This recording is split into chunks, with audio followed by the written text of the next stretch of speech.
Buongiorno a tutti, sono Laura Ragazzola, architetto, giornalista e vi do il benvenuto a Seed Oslo. Come potete notare ci troviamo in un luogo davvero speciale, siamo infatti sulla piazza dell'Opera House, questo straordinario edificio realizzato nel 2008 e che anno dopo anno è diventato un po' il simbolo della capitale norvegese. È stato progettato dallo studio Snøhetta, una delle firme più importanti e aggiungerei visionarie nel panorama del progetto internazionale, una realtà davvero globale con quasi i suoi 300 fra architetti, paesaggisti, ingegneri, designer, grafici, con sedi in tutto il mondo, ma che ha proprio qui ad Oslo e non lontano da dove vi sto parlando il suo cuore, perché qui è nato nel 1989. Seguo questo studio da moltissimi anni e quindi sono davvero molto contenta di presentarvi l'architetto Kjetil Thorsen, co-founder insieme a Greg Dickers dello studio Snøhetta, e il giovane e brillante architetto italiano Tommaso Maserati. L'Opera House non è soltanto un teatro, innanzitutto è una piazza aperta tutte le ore del giorno, della notte, dove le persone possono appunto venire ed incontrarsi. Non è soltanto un luogo dove si recita o si danza, insomma, per farla breve, è un luogo di incontri, un luogo di relazioni, un luogo di condivisione e diciamo anche che l'idea di uno spazio dove la gente ha voglia di andare perché comunque si trova bene porta inevitabilmente quel concetto di sostenibilità sociale. Mr. Thorsen, how important is it for architecture to involve people both emotionally and intellectually, and which tools can the architect use to understand their needs and their desires? It's a wonderful question, and you know it's a wonderful question. But let me put it this way, at the very beginning of any debates and any discussions on architecture, let me be very clear. There is no architecture without people. There might be art without people. There might be monuments without people, but architecture is per se for the further, let's say, expansion of social life, of public life, of private life. It's all about us. The buildings, our surroundings, physical surroundings, are the tools. That's what we use in order for us to promote sensitivity in the public. To discover things in yourself that you probably didn't understand that you had before the day you discovered them. So the social life that we're looking for is a singular social life, but it's also a plural social life. It's groups and communities together, but also individuals. So what we're trying to do is not to sort of establish a certain standard for how this should happen, but every time you do a project, you should be generous enough with that project for the people to take ownership in this project. So public ownership is at the hub of what we're doing. This chair, when I'm sitting on this chair right now, it's my chair. When I leave this chair, it belongs to someone else who actually owns the chair. The same with the Opera House. If you can sit on the roof, you can touch it, you can lay down on it, you can have your lunch on it. In that moment, when you're sitting on something and you're touching it, it's yours. And this feeling of ownership, public ownership, is at the peak of what architecture can do when it involves the public, in a way that they learn to know themselves better than they did before. I believe this doesn't Mr. only... Thorsen spoke about the idea of shared architecture.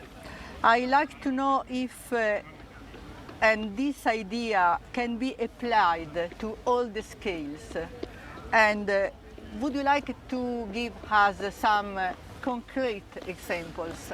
Absolutely. Well, first of all, thank you, Laura. This is just a fantastic experience. And yeah, I think, as you said, I totally agree.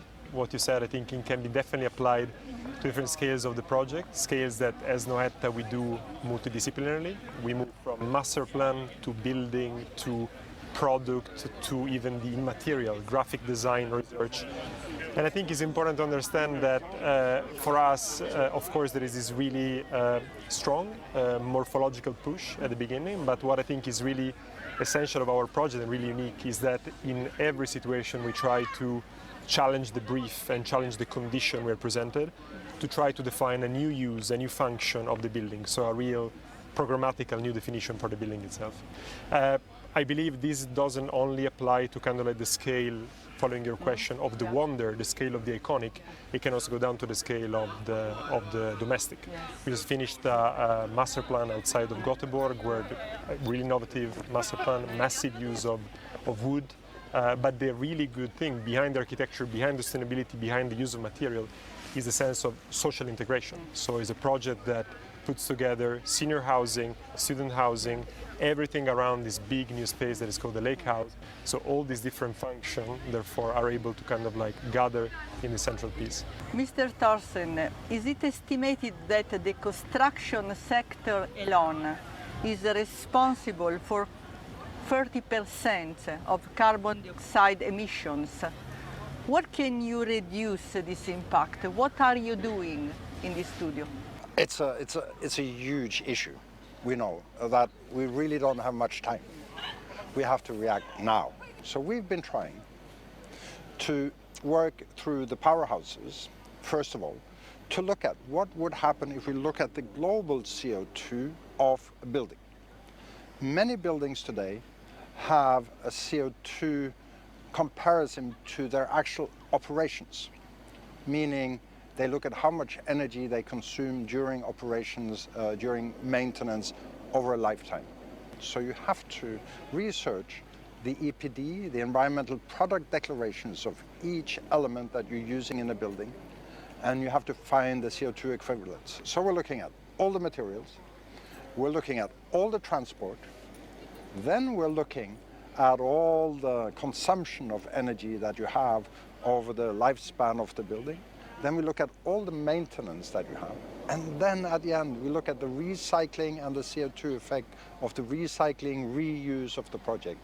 And this powerhouse concept gives us, when we calculate all these CO2s, an understanding of how much clean energy does the building have to produce, how little energy does it have to consume in order for it to become, one, energy positive, and after a certain period of time, CO2 neutral, at least. I think, Tommaso, and another important step is to start building with green and ecological materials. What do you do about this specific area in studio of Snøhetta? Well, in the past 5 years, we've been doing an extensive research on a wide array of material, went from plastic to clay to concrete to mycelium, the vegetative part of fungi, to recycled glass from electronic waste.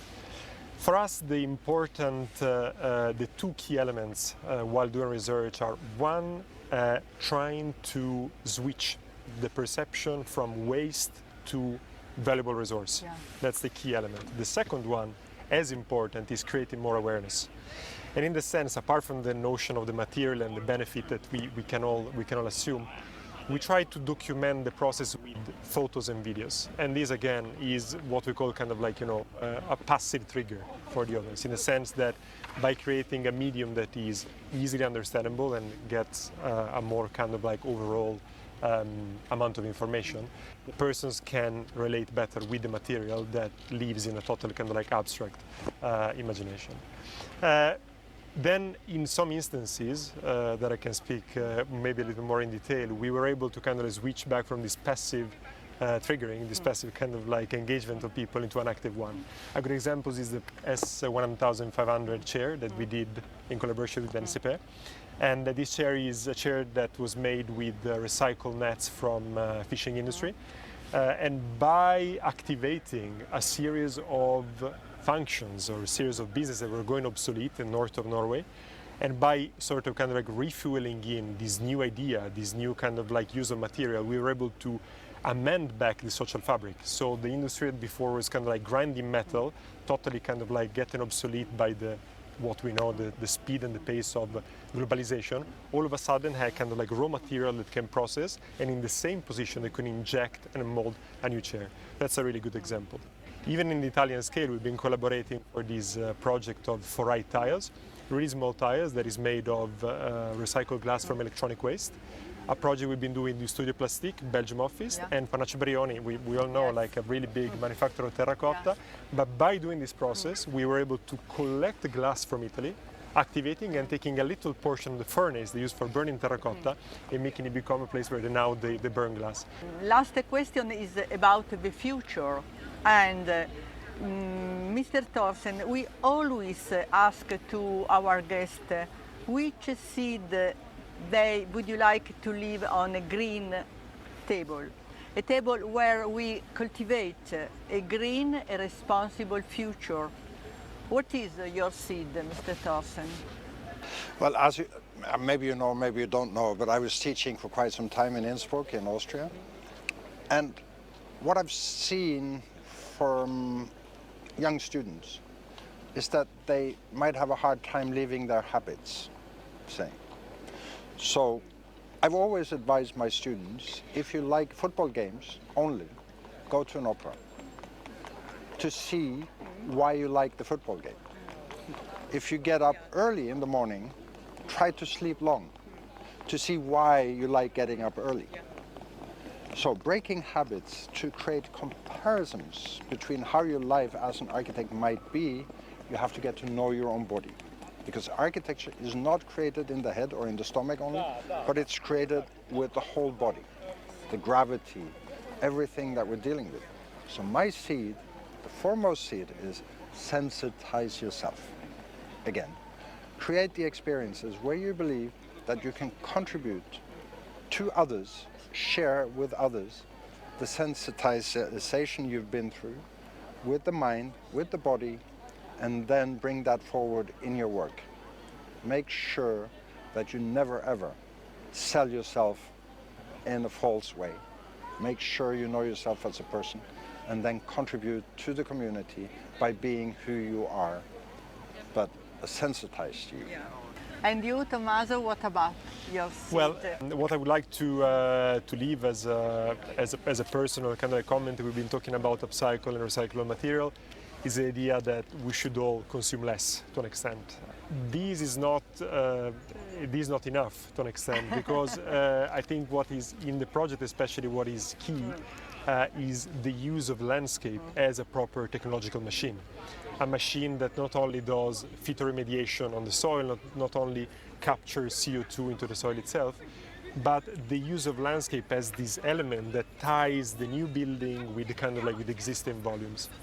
And I think it's something that, again, it's really, again, emblematic, because at Snøhetta, every architectural project also starts as a landscape project. So maybe my seed, maybe my hope for the future is that we try to kind of blur a little bit more this distinction between architecture and landscape, with the wish that designing cities and designing environments in the end is going to become the same things. Ok, thank you so much, grazie ai nostri ospiti. Anch'io ho dei semi da lasciare su questo tavolo, i miei però sono dei semi veri, da cui nasceranno dei fiori, di cui le api sono ghiottissime. Avete capito proprio bene, sto parlando appunto delle api, che sono così importanti per il nostro equilibrio biologico, e la scelta non è a caso, perché Snøhetta, sensibile al futuro delle api, che come sappiamo tutti è molto a rischio, nel 2014 ha realizzato delle bellissime casine solo proprio per le api, così belle che se fosse una pina mi verrebbe voglia di andare dentro, di abitarci anch'io lì, perché si tratta di arnie in legno super design che sono state, diciamo, montate proprio non lontano da qui, nell'eco quartiere di Oslo, che si chiama Vulkan, sopra il tetto di una casa. Thank you so much for that too. Grazie, grazie mille. Thank you very much.